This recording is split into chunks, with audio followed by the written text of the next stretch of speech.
Good afternoon, ladies and gentlemen. Welcome to another Listen with Vobes. It's happened again. I've done it again. I thought I was live. I was chatting away. I said hello to everybody and I started reading and it was great. Only, of course, it wasn't going out, so I feel such a prune. As ever, welcome along. 5 minutes in, I do apologise for that.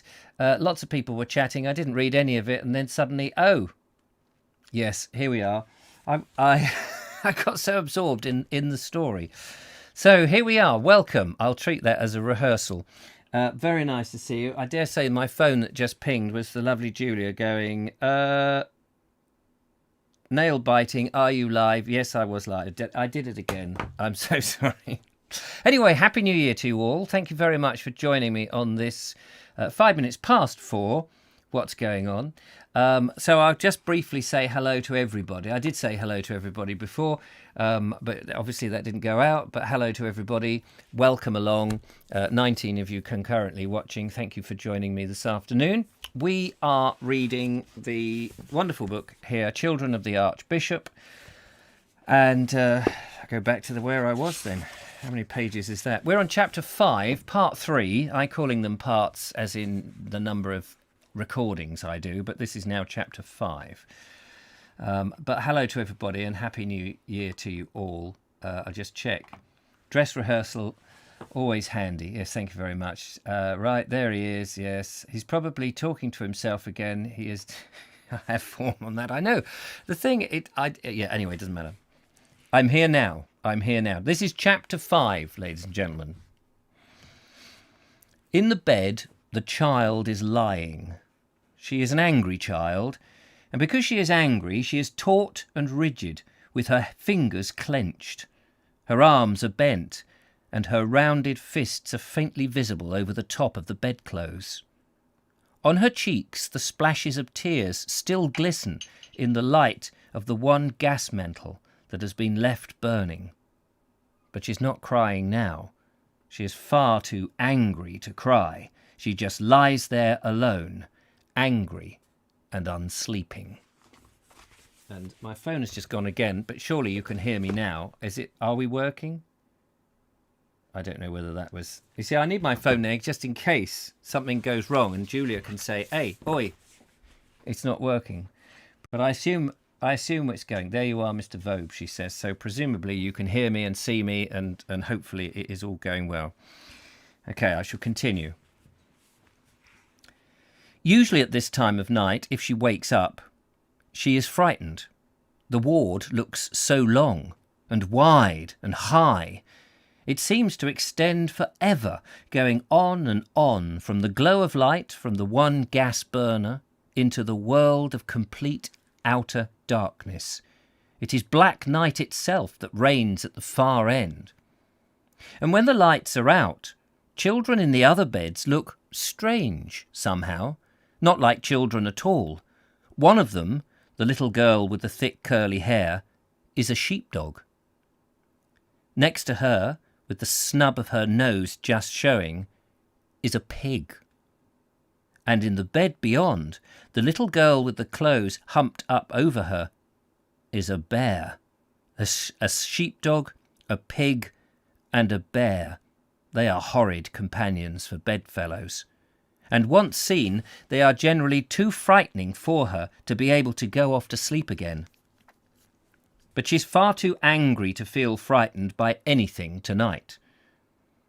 How can so small a child be so angry?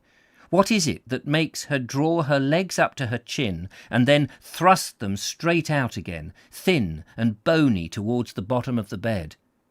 Is it injustice? The cause of the trouble is a pink plush rabbit. There isn't more than this one pink plush rabbit in the whole world. That's what makes it so precious. And how would you feel about it if such a rabbit had been taken away from you by force?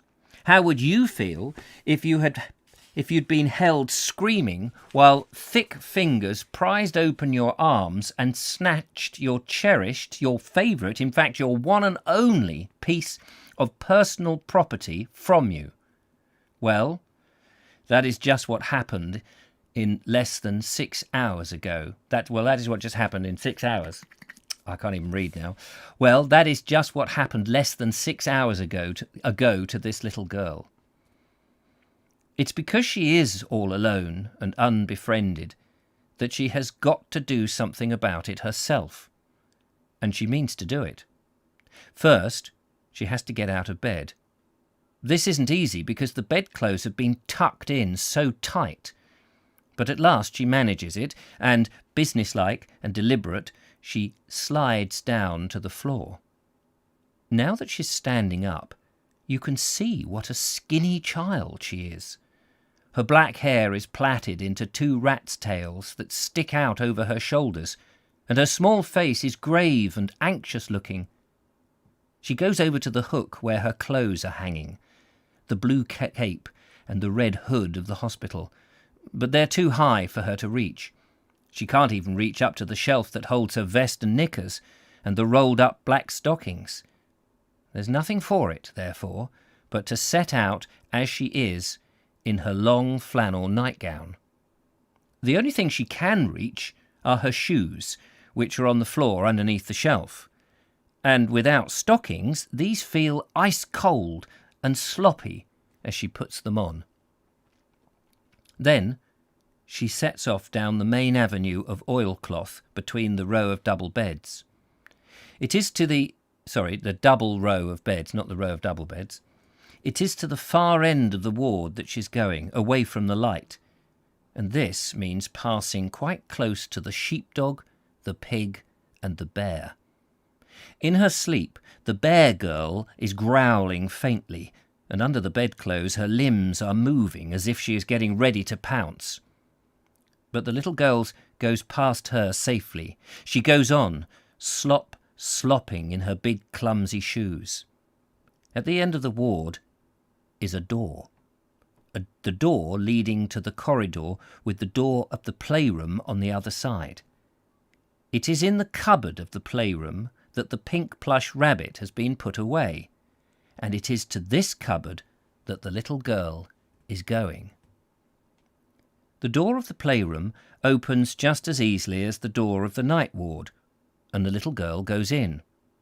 The window here faces full onto the moonlight, and the room looks even colder and emptier than the corridor. But it's easy to find the cupboard, and straight away the little girl begins to drag a chair over to it. But the cupboard door is locked. All that she can do is to rattle it, and that makes the chair wobble, and rattling and wobbling won't do any good. Realizing suddenly that she is lost, it all comes back to her. The injustice, the wickedness, the true sin of what has happened. Only it is not simply despair this time. It is revenge that is eating up in her heart. She can't hit the night sister because she's too big. It is Susan. She can't hit the night sister because she is too big. It is Susan that she can hit, and she means to do it, because Susan was behind it all. If Susan hadn't cried because she had toothache, the day nurse would never have thought of giving her the pink rabbit to comfort her, and the night sister wouldn't have let her have it afterwards while she was waiting for her bath. It wasn't even as though Susan usually played with the pink rabbit. She's a thief, is little Susan. A mean, horrible, nasty thief, and she is going to be punished. So the little girl goes back in her direction. It is easy to find Susan's bed. It is the second one from the end, next to the pig girl's. And as soon as she gets there, she goes up to Susan, the girl with the toothache, and she does the most dreadful thing she knows. She pinches her face with her fingernails. Then, appalled by the awfulness of what she has done, she bursts out crying. She simply stands there in the dim ward, her pigtail sticking out and her outdoor shoes, her clodhoppers showing under the hem of her nightgown, crying at the top of her voice. She isn't angry or revengeful any more, this little girl. She is simply cold and miserable and very frightened. Susan is awake too, She doesn't know what has happened, but the sound of the little girl's crying, and because her face hurts, she cries too. Then the pig girl starts. A moment later there's the sound of someone in the corridor, and the night sister comes in, pulling her dressing gown around her. She catches the sight of the little girl by the bed and whisks over to her. "You bad, naughty little girl," she says. "How dare you get out of bed? I declare you're more trouble than all the others put together." She snatches hold of her under her armpits and starts back down the ward with her. The little girl is too wretched to resist and just hangs there in her arms, boo-hooing. "I'll tell matron about you," the night sister goes on. "You're a wicked child, and you've got to be punished."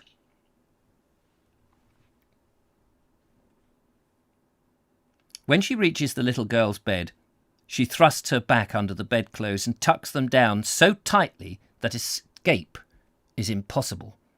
Then she goes to comfort poor Susan and the pig girl. The little girl turns her head to one side and lies there watching her. The moon has moved round a bit, and her pillow is full in the moonlight now. We can see her face plainly, and we've met her before. Known her practically from birth, in fact. She's the little girl who was left on the doorstep, the one who helped to keep the numbers up. She's Sweetie, and she's getting on for 4.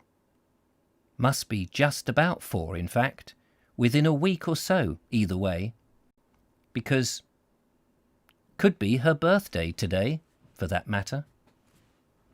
Oh, that's the end of that chapter. Quick glass of water there. Sorry, just checking that everything's all right. No one's telling me I'm not on or anything. We're still running. Good. Chapter 6. Yes, Dame Eleanor had been right. More than anything else, more than the new lavatories on the girls' side, the extra lighting in the great hall, the repointing of the Kramer block, the moulded hygienic flooring of the nursery ring, the raised pedestal for the Archbishop's statue, or even the reopening of the Founder's Tower itself. What the hospital really needed was discipline. And the more Dr. Trump said the word over to himself, the more beautiful it sounded. There was almost a semi-spiritual ring to it. Discipline, order, beauty, truth. He saw the whole thing at last, a kind of sacred and devout procession. And like all the great verities, there was so much contained within the word. It embraced everything: the laundry accounts, the keep off the grass notices, the fire precautions, early morning handkerchief drill, silence in the corridors, smoking other than in the master's common room. Dr. Trump wondered if later perhaps the principle could not be carried further and the whole ash-ridden nuisance be extirpated.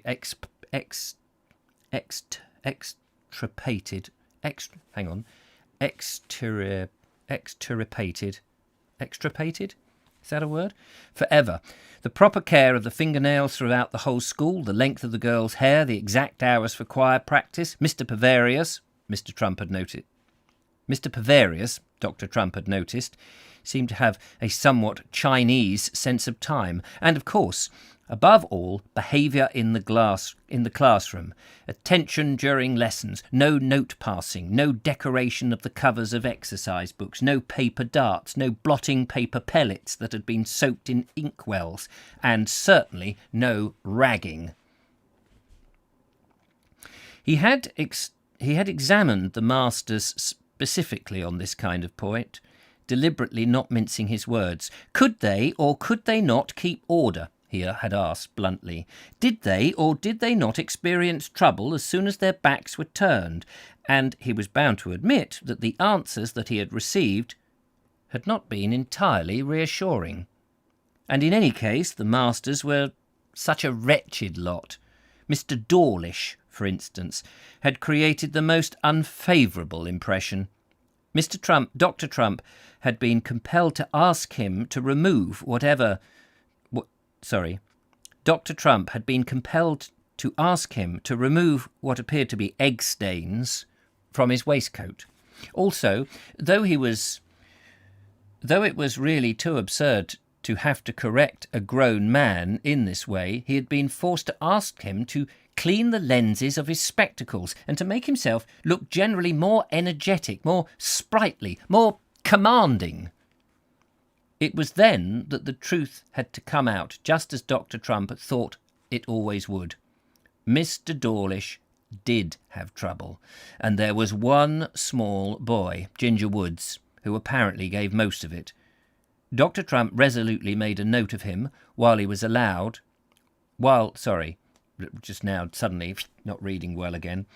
And there was one small boy, Ginger Woods, who apparently gave most of it. Dr. Trump resolutely made a note of him while he allowed Dr. Dawlish, dirty, smeary Dr. Dawlish, to continue. Then, as Dr. Dawlish paused for breath, he was naturally wheezing, disjointed kind. He was naturally a wheezing, disjointed kind of speaker. Dr. Trump interrupted.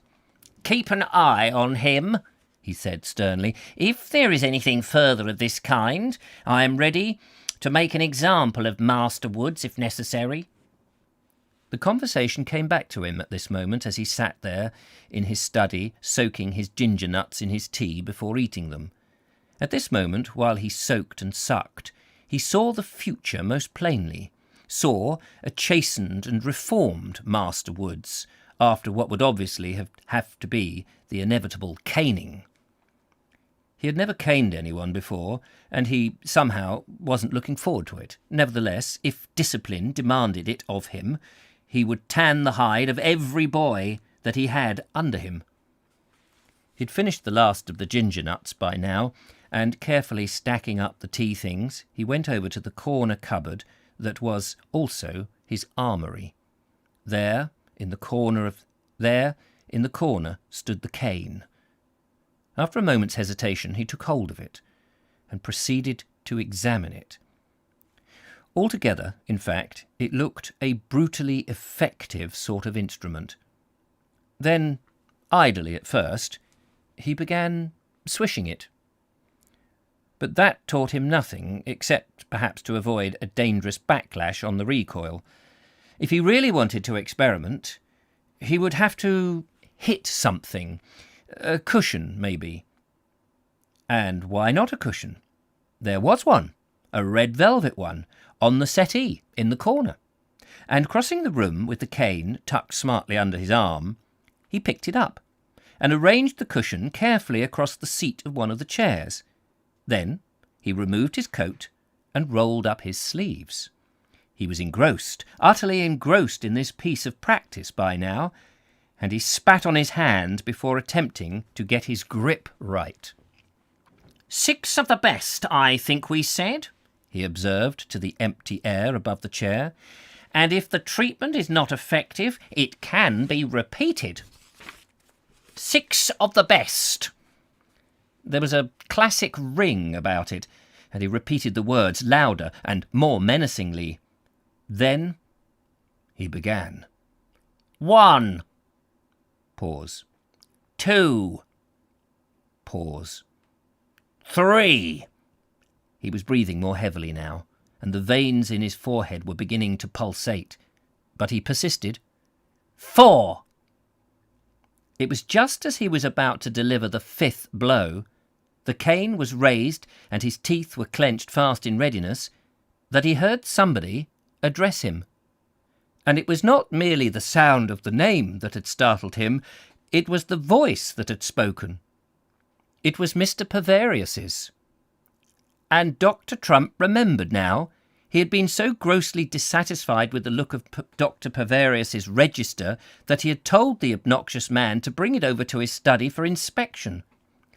"It was 9:30, you said, wasn't it, Doctor?" Mr. Pavarius was asking, his eye upon the study clock, which now showed 9:31. I trust I'm not interrupting you." End of that chapter. Dr. Trump is a strange character. 6 of the best. He's enjoying this too much. Yes. I hope you're enjoying it out there in Voby land. Chapter 7. Part 1. Chapter 7, Part 1. Blimey. The episode of the caning had pleased Mr. Pavarius. All week he had felt better because of it, and now he felt best of all. That was because it was Wednesday, and Wednesday was Mr. Pavarius's half day. From 11:30, when he finished with the mixed juniors, boys one side, girls the other, with Mr. Pavarius himself at the piano in the middle, the rest of the day was his own. There was therefore no reason why at 11:35 or so he should not have shot down the asphalt walk towards the front entrance. He was a free man until 10:30 p.m, when the gates closed. But was he? The last time he tried to slip away before lunch, he had run full into Dr. Trump, and Dr. Trump had raised his eyebrows. Merely that. But they were remarkably expressive eyebrows, and Mr. Pavarius had understood. Therefore, he now stayed sullen and unnecessary, and ate his Wednesday lunch at the high table of the great hall, with Dr. Trump seated idle-like at the head. But Wednesday was more than Mr. Pavarius's half-day. It was also the cook's. In consequence, it was cold corned beef and tapioca pudding that was always served, and as he ate it, Mr. Pavarius thought longingly of the dainties that he would be eating before the night was out. "Tomorrow, and tomorrow, and tomorrow," Mr. Pavarius remarked cryptically to himself, "but not necessarily, thank God, the day after that. Then just watch the balloon go up." And dutifully scraping his plate, he sat there with head bent, waiting for Dr. Trump to say the closing grace. But he was free now, all right. As the iron gate clanged behind him, he allowed himself a little two-step of sheer delight. For a moment he became young again. His life still had a future. He remembered he had no future. The elderberry wine had seen to that. He did not recover his spirits, in fact, until he had got to the bottom of St. Mark's Avenue. That marked the 74 bus route. In one direction it led merely to the river and places where people went for walks. There was nothing for Mr. Pavarius there. But in the other direction it led to London, the real London, the London of the West End and the Marble Arch, the London of decent restaurants and obscure snug cafes, the London of mysterious women in shadowy doorways and little snatches of overheard fascinating conversations, the London where he wasn't known and could move freely, the London of pleasures and obscurity, the London of Mr. Pavarius's accommodation address. It was to this address that he was going now, and he could hardly wait to get there. There would be something for him, he felt sure of it. But what? Perhaps. But by the time the bus had reached Oxford Street, Mr. Pavarius's spirit was riding high. But it was in an anxious spirit, nevertheless. There was a keyed-up, highly strung sort of feeling inside him, as though at any moment something would snap. And when the bus drew up near Bourne and Hollingsworth, he was biting his nails from sheer excitement. He was within a couple of 100 yards of his destination by now, and in 5 minutes he would know. As he hurried down Berners Street, the slouch developed into a lope. 17A Leek Street was the address for which he was making. He had written it so many times on the top of sheets of cheap notepaper that he knew it by heart. Number 17A itself was a disappointment in a street of disappointments. It was only half a stop and the slice of... Sorry. It was only half a shop, and the slice of window that it had retained... Hang on a minute, sorry. I know you're excited. I just want to try and get the reading clear. It was only half a shop, and the slice of window that it had retained was filled by a board of small advertisements. To recover his breath, Mr. Pavarius paused and started to read. Reliable woman wants work mornings only. Deal chest of drawers cheap. Feathers any quality, distance no object. Artificial flowers, experience not necessary. Widow, where children aged 3 not objected to. Mr. Pavarius winced. Whichever way he turned, the sadness of life seemed to be pressing in on him. Then he went inside past the rack of magazines and periodicals and stood there, peering across the counter that had bottles of ink and toy balloons displayed upon it. The little grey-haired woman with the knitted cardigan pinned across her bosom came out of the back room and smiled at him. "Good afternoon, Mr. Cavendish," she said. Mr. Pavarius smiled. He enjoyed the sensation of being somebody different, somebody else. And then the irony of it occurred to him. He didn't know the little old lady's name himself. While he had assumed a pseudonym, a nom de guerre, a false address, this ancient creature, by remaining where she was in her own shop, had beaten him at his own game. She was utterly anonymous. "Good afternoon, Mrs. Sixpence, please. 3 on each," she replied. And in her hand he held out 2 envelopes addressed to B. Cavendish. And in her hand she held out two. You know what I'm trying to say, just I'm unable to say it. And in her hand she held out 2 envelopes addressed to B. Cavendish, Esquire. He opened the letters in the entrance to a side courtyard. It was a sordid spot of cats and dustbins and the sound of quarrelling, but Mr. Pavarius was too much excited by his letters to notice the surroundings. Not that the first did anything to cheer him. It was from a leading impresario, and said merely that the concert trade was down at the moment, and that only pianists of European reputation were being given bookings. The other, however, was decidedly better.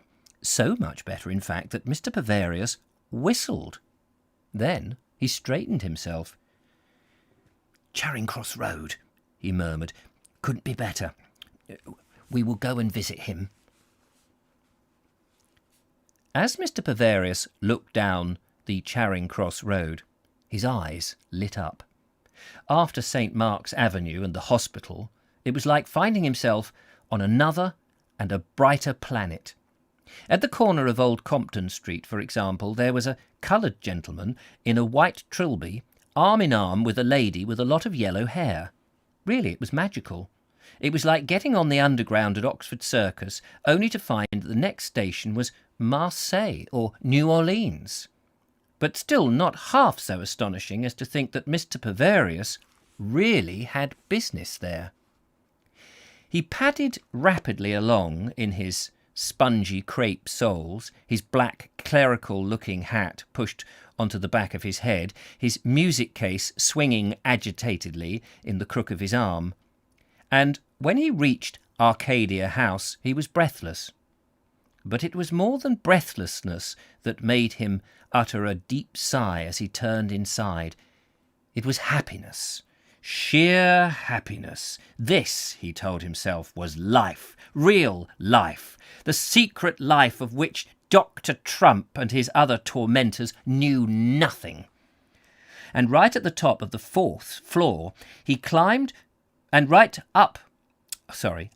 on up to the 4th floor he climbed, past the office of a man who engaged... I'm so sorry. I've not read this for so long. I'm not knowing what to expect. Apologies.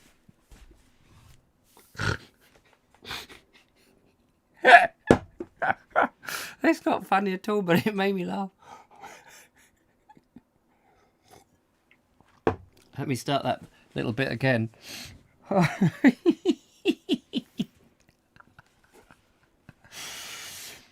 And right on up to the 4th floor he climbed, past the office of a man who engaged midgets, and another who booked bands, and a third who dealt in juveniles, until he came to a frosted glass door lettered with the words, "Spike Jerome, Music Publishers."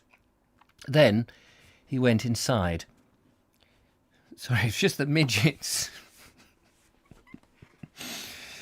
Dear, oh dear. The hall was also the waiting room. There were 3 chairs in office oak, a square of cord carpet, a pedestal ashtray, and a polished deal table covered with song sheets like periodicals set out in a club library. The walls, of thin, white-painted woodwork, had panels of frosted glass mounted above them, and the sound of 2 or 3 different conversations all came through at once.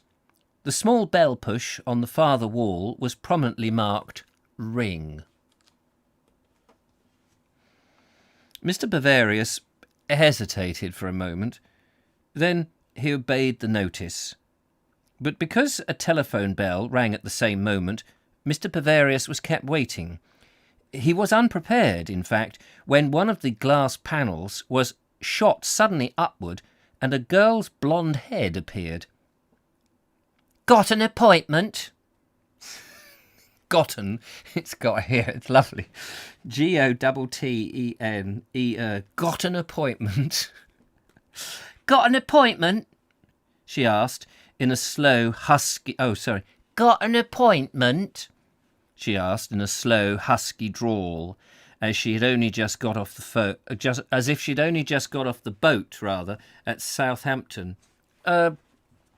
Not exactly, Mr. Bavarius told her, but Mr. Jerome wishes to see me personally. I have a letter here. Cavendish is the name. OK, the girl told him. "Take a seat, please." All one word. Take a seat. Take a seat. It's take a seat, please. Take a seat, please. Mr. Jerome was only a small man, small and bald and harassed looking.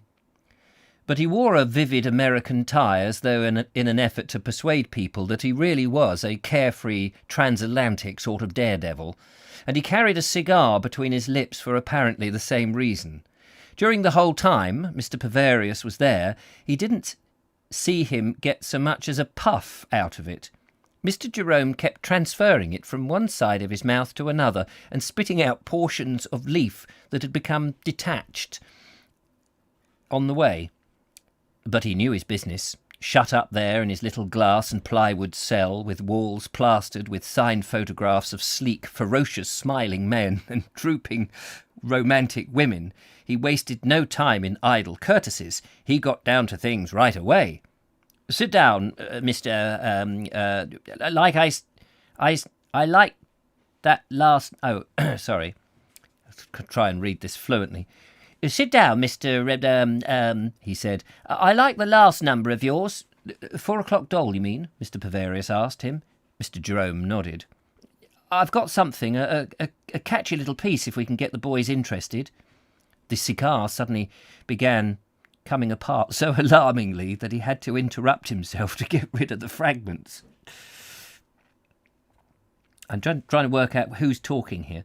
"You're in a band yourself?" he asked, as soon as he could speak again. Oh, yes. "You're in a band I don't know how Mr. Jerome talked. "You're in a band yourself?" he asked, as soon as he could speak again. Mr. Bavarius shook his head. Not at the present," he replied evasively. "Pity," Mr. Jerome, frowning, said. Know anyone at the BBC?" Only on the religious side," Mr. Bavarius admitted. Mr. Jerome was not impressed. "Wrong department," he said. "Wouldn't help. Have to do everything myself." He paused. "Of course, I shall only lose money on this, mind you." Sorry about noises off. "Of course I shall lose money on this, mind you," Mr. Jerome went on. "Oh, I'm sorry," Mr. Bavarius replied, not knowing what else to say. Have to keep the royalties low to pay for advertising. No good unless it's properly promoted. Mr. Pavarius tried to nod understandingly. No, none at all. America, OK? Mr. Jerome inquired. I understand so, Mr. Pavarius assured him, wondering why Mr. Jerome had changed the subject so suddenly. No ties? None whatsoever, Mr. Pavarius replied, still wondering what Mr. Jerome was talking about. Any split? Any what? Split. Any helpers? Did you go to anyone for the orchestration? The words, Mr. Pavarius replied slowly, and the music are mine alone. I wrote them myself, in fact. You'll have to sign the usual, Mr. Jerome told him. Naturally, Mr. Pavarius replied. Would you like me to sign it now? The idea appealed to him because he wanted to know what sort of thing the usual really was. But Mr. Jerome was not to be rushed. Got to get it typed first, he said. Then he looked up. Berkeley Cavendish, your full name, is it? He asked. Mr. Pavarius turned round, his dark eyes full on him. Berkeley de Vere Cavendish, he replied slowly. But I dropped the de Vere for professional reasons. How are we doing? Sorry about that. Sometimes it's very difficult to get all the voices. Oh dear. Someone kicked the bucket. Did you hear all that? Did you hear that? There's a watering can on the stairs, and I think Billy accidentally knocked it over. We're on chapter 8, ladies and gentlemen. Cheers. This is PLJ. Not gin, not alcoholic. I don't do alcohol anymore. Far too young for it. I remember well when an illustrator was climbing up the flight of stairs to an office in search of an agent. I was a bit like this, and a Dickens novel. All right, says Michael White. Chapter 8. Marriage. Dame Edna had returned to the subject more than once, and apparently she was quite serious about it. A married warden was better in her view than an unmarried one. Part of Canon Mallow's trouble, she had repeated, had been that he was a bachelor, and gradually Dr. Trump was beginning to see the whole subject in an entirely different light. Instead of regarding courtship as something merely cloying and frivolous, he saw it suddenly as noble and uplifting, a necessary and even agreeable first step to a state that was ordained and sacred. In short, he realised that it was his duty to get married. But to whom? And by what means? By joining a tennis club, for instance? He had noticed from his own observation of church tennis clubs that the intervals between play were often distinctly amatory. Amatory? A-M-A-T-O-R-Y. I don't know how you pronounce that. But he didn't play tennis, and it seemed such a roundabout approach to matrimony to go out and buy a pair of rubber soles and a slazenger, or attending dances. There were studios in Baker Street that he'd seen advertised, which specialised in teaching the novice in 6 simple lessons.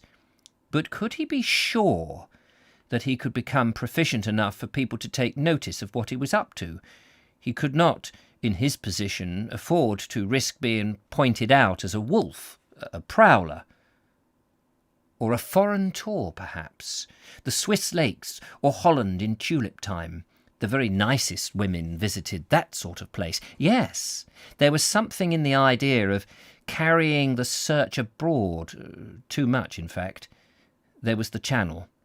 And ever since early childhood, when he had once been taken down to the Thames on a pleasure steamer from Winchester to Greenwich, he had suffered from an unfortunate tendency to throw up at the mere sight of moving water.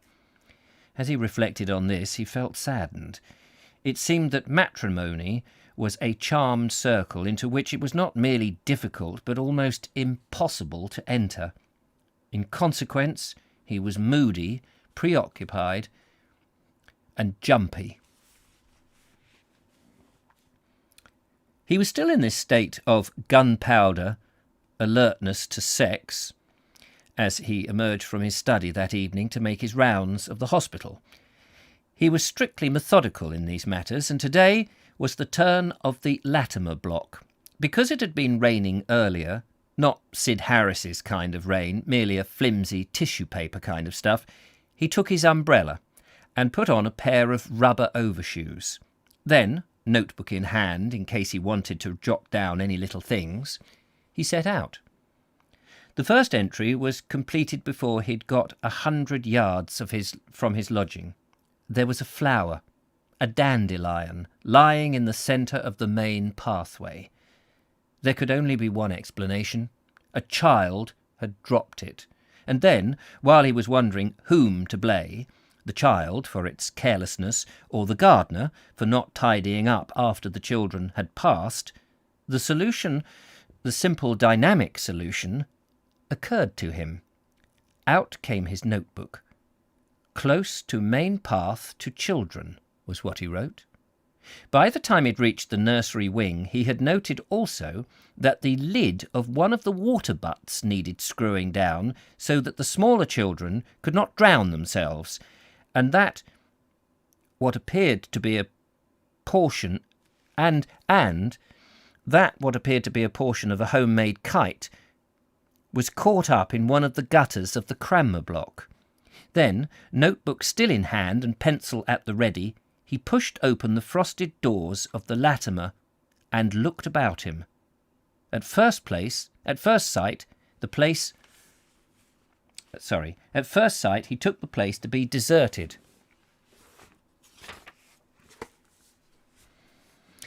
Everything was ideal, therefore, for a visit of inspection, and, tingling with suppressed excitement, he set to work. First, he tried 2 of the cupboards, and finding them locked as they should have been, he turned his attention to the rocking horse. It was too large to be put away, he saw that, and apparently the makers had provided no cover for it. He was just turning over in his mind the feasibility of an instruction that the rocking mechanism should be securely padlocked when not in use, when he heard footsteps coming up the corridor on the far side. This surprised him, because so far as he knew, everyone was off duty by this time.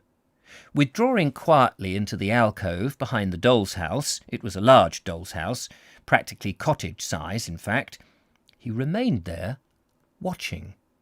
And he was not kept waiting. The door opened, and the figure of a woman stood before him.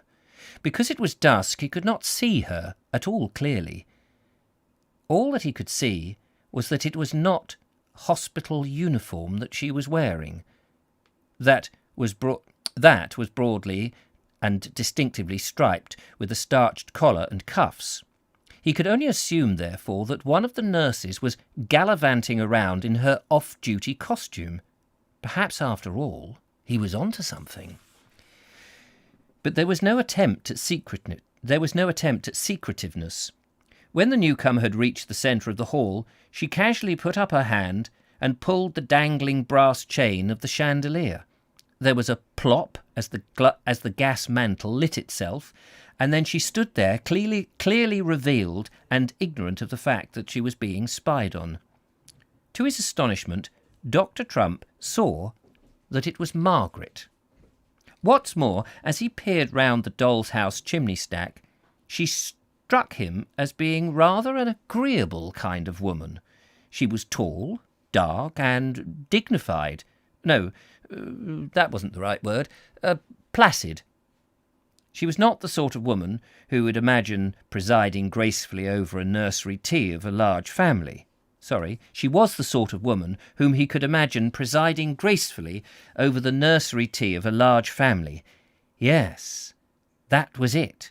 What he saw in her was essentially maternal, strangely, movingly maternal. But was he allowing his thoughts to run away with him? What was she doing here at this time of night? Apparently she was proposing to put up paper chains. She had a whole bag of them with her, and one by one she was taking out the things, red, blue, green, yellow, a veritable profusion of gay rubbish. Dr. Trump held his breath. Unperturbed and unself-conscious, she went about her work, fastening the stripes on the cupboard with drawing pins, twining them through the chandelier. Thereby Dr. Trump noted, adding the danger of fire damage to the woodwork, and then fastening them onto the cupboard opposite. She was quick and businesslike about it, and as she climbed onto a chair to secure one of the streamers, Dr. Trump noticed what a remarkable well-turned leg she had. But this was dreadful. Unless he was careful, he would find himself playing the part of a peeping Tom. She had drawn something else out of her bag by now, and was up on the chair again fixing it, whatever it was. Then, when she'd got down, Dr. Trump was able to see it quite clearly.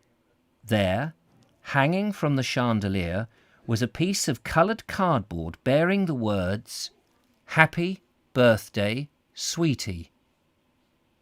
It was only the briefest of glimpses that he got of it, because the next moment Margaret, her work done, had pulled the little chain and the light extinguished.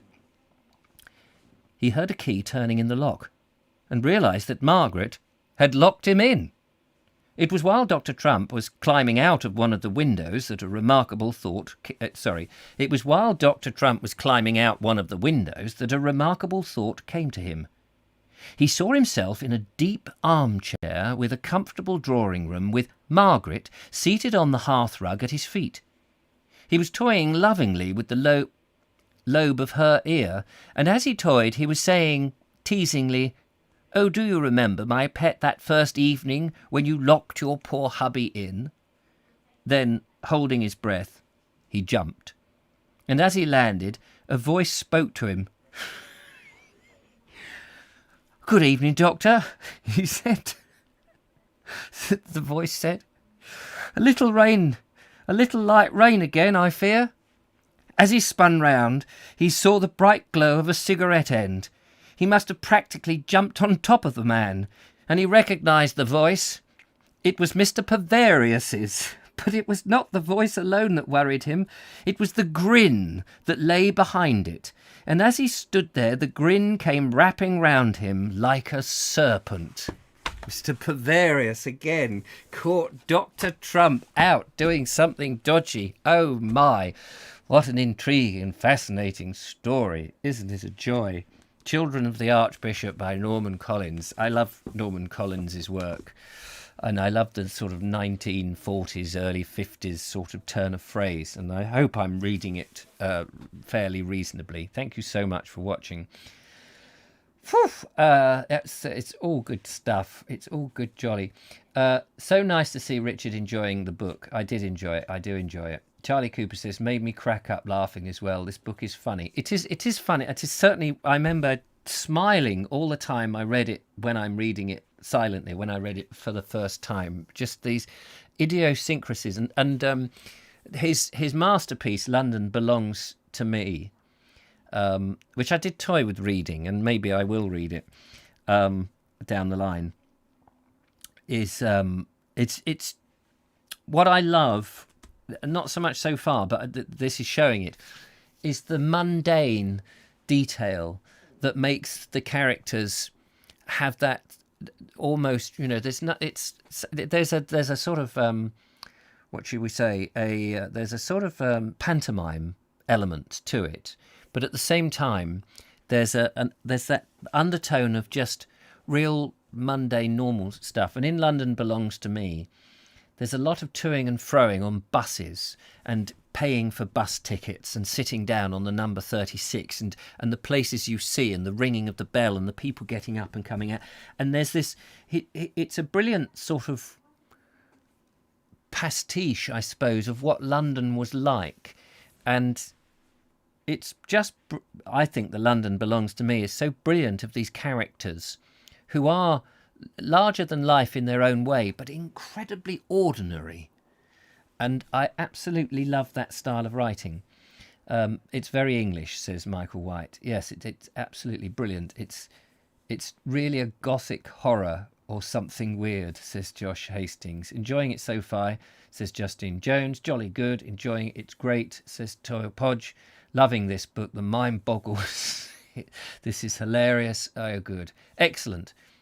No, a cat by the sound of it. Sneaky thing, isn't it?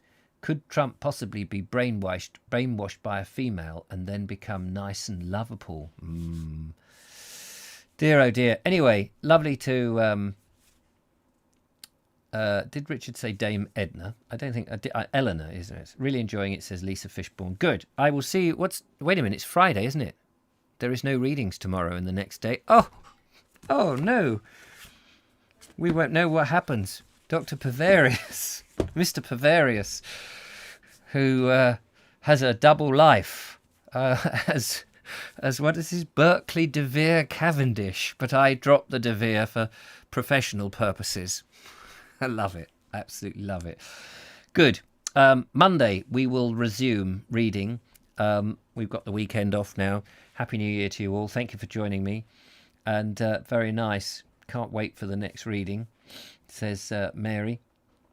Very entertaining. Take care, look after yourselves, and I will see you tonight if you're coming to watch the Vogue show. Until then, good afternoon and catch you later, alligator. Arrivederci. Bye for now. Bye-bye.